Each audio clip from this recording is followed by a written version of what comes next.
It's so easy when you get something started to unwittingly relinquish the reins of authority so that it begins to subtly but surely take over. Soon you become the servant. It dictates, it demands, and you respond. So let's turn this whole challenge around. You take over the reins of authority. You subtly but surely take charge. You dictate, you demand, and you will be delighted to see early signs of positive response from your enterprise, your business, and your life. The next time management essential is to learn to say no. I had some difficulty here. It is so easy to say yes to everything, trying to be a nice person, and then have to spend all that time trying to come up with excuses to get out of the obligation. It's one of the great time wasters. How much better to say, no, I don't think I can, but if that changes, I'll give you a call. And isn't it a better feeling to call someone with the good news, I can come, than with the bad news, guess what? I can't come. When in doubt, learn to say no. A friend of mine, Ron Reynolds, has a good saying, don't let your mouth overload your back. That's a great thought to keep in mind when scheduling your time. Here's the next tip. When you work, work, and when you play, play. For time efficiency, and for that good feeling that comes from doing something without any guilt feeling, don't mix the two. Almost everything is symptomatic of what's really wrong. Surface details don't usually give us enough information to effectively communicate. So, ask questions before. If John isn't making sales, we say, okay, let's get on him about making sales. But perhaps we should ask, why isn't he making sales? Someone says, he isn't making enough calls. We say, okay, let's get on him about making calls. Well, maybe we should ask another question first. Why isn't he making calls? Well, it's because he isn't getting up early and getting out into the marketplace. We say, okay, let's get on him about getting up early and getting out into the marketplace. Well, perhaps we should ask just one more question. Why isn't he getting up early and getting out into the marketplace? Now we have probably gotten to the heart of the problem. Perhaps it's something personal, problems at home, not his sales skills. The real problems are usually about 3 or 4 questions deep. So if you get good at asking questions, you can save yourself a lot of time by getting right at the heart of the matter when dealing with other people.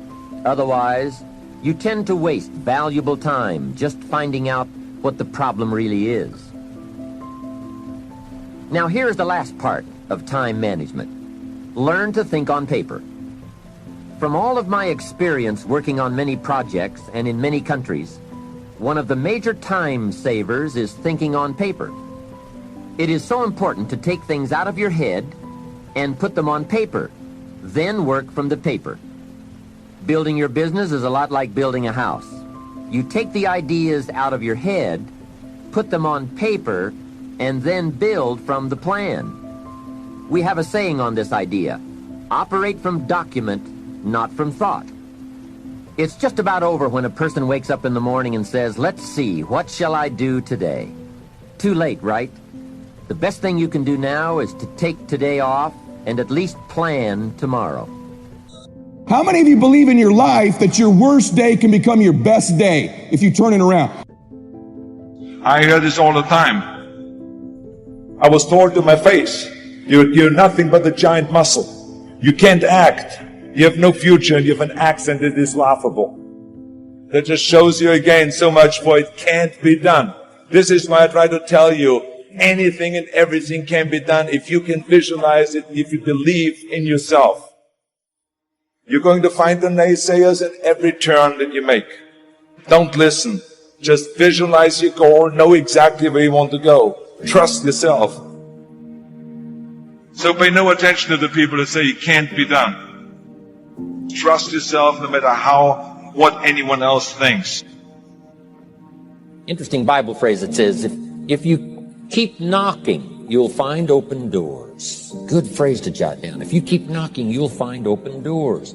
Doors of opportunity, Doors of a chance to meet someone. Doors open for association.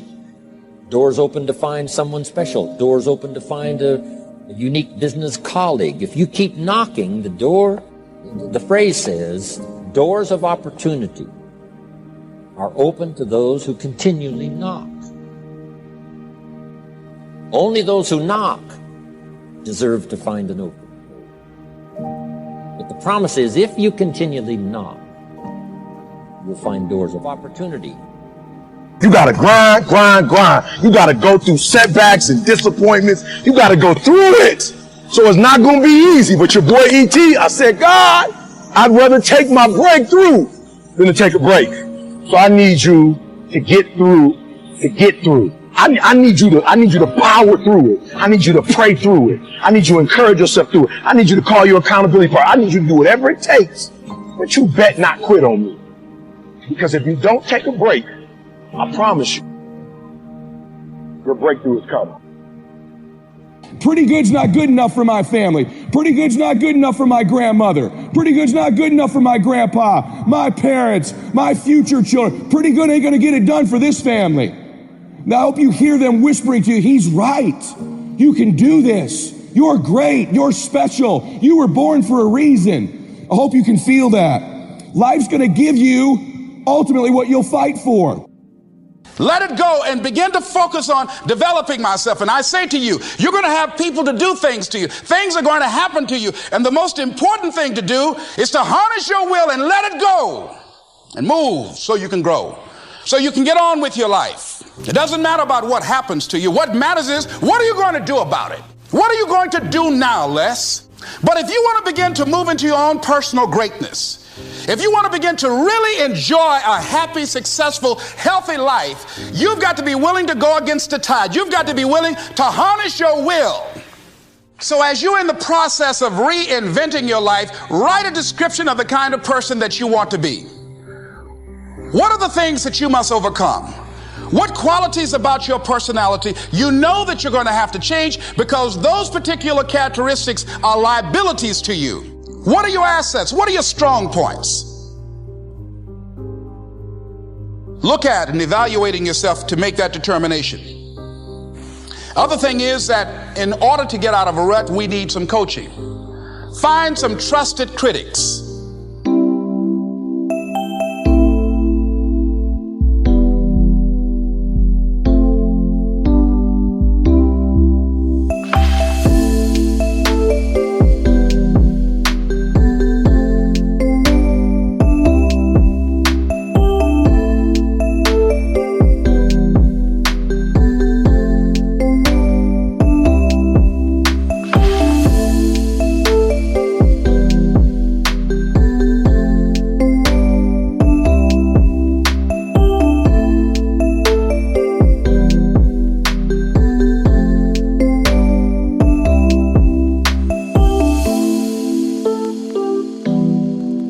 I think we must all stop measuring promotions, salaries, and these things, but rather measure the momentum of your career.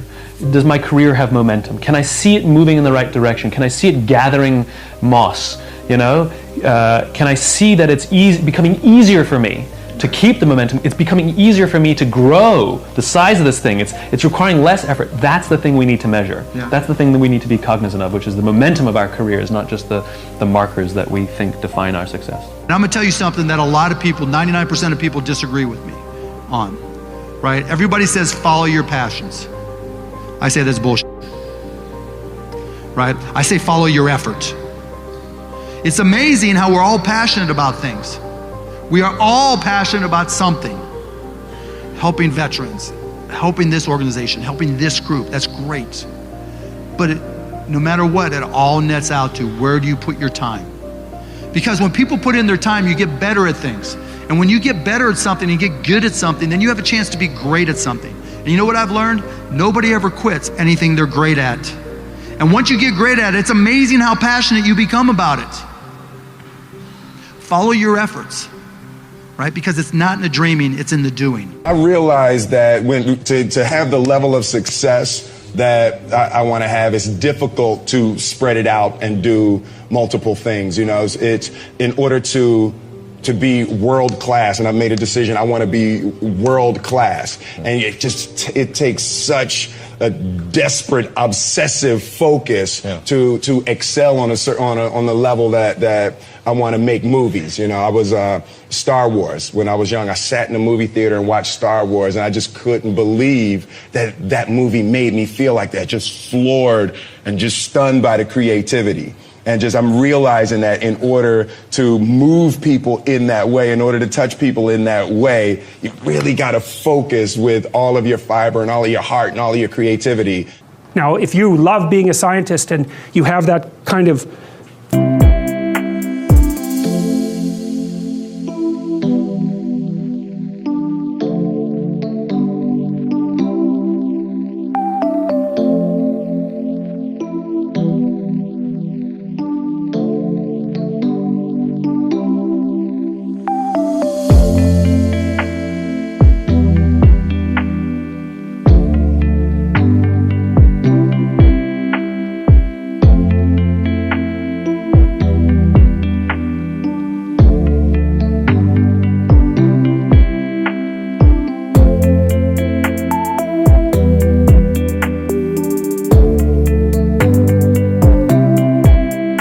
focus of mind, well, first of all, you're a rare person, and second, you're going to pay for it. But fine, more power to you. But it's a risky business to do that. You sacrifice a lot for it. You know, and I would say most often, if you're speaking about having a healthy life, that isn't what you do. You spread yourself out more. So, you know, you have a family, you have some things that you do outside of work that are meaningful to you and useful. You have a network of friends. Well, those 3 things alone, or 4 things alone, are plenty to keep you well oriented. And then if one of those things collapses, you know, everything doesn't go. Now, the price you pay for that is the more you strive to optimize that balance, the less likely you are to be fantastically successful at any single one of them. But you might have a very, you know, if you consider your life as a whole, that might be a winning strategy.